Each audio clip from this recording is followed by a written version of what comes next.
Minnesota Vikings have a rare, tricky problem to sort out.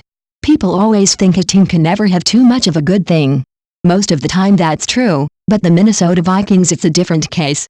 Having not two but three capable quarterbacks sounds like an inexpressible luxury, but the truth is that's a difficult problem that they'll have to sort out sooner than they may like. Case Keenum has been tremendous for them since coming off the bench after Sam Bradford got hurt earlier this year with a knee injury. At the same time, Bradford is now healthy. The same goes for Teddy Bridgewater, who was their clear-cut starter going into 2016 before a knee injury sidelined him as well. What makes things overly complicated for Minnesota is that all three of these players will be free agents in 2018. Some might think a simple solution is to try re-signing all three or at least two of the three. However, that's likely not going to be the case. Bradford has made it clear many times he wishes to compete for the starting job. If he feels he'll be relegated to backup for the Vikings, he won't return.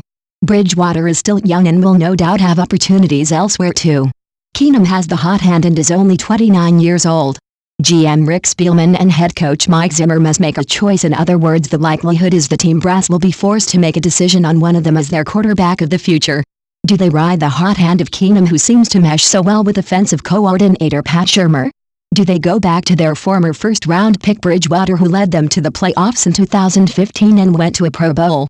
Or do they give Bradford another chance after his outstanding run in 2016? For some it may seem like an easy decision. Problem is that's furthest from the case.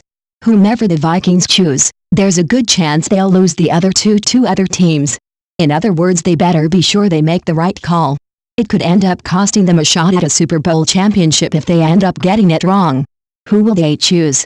That may heavily depend on what happens in the next few weeks. Rest assured it's going to be a fascinating development either way.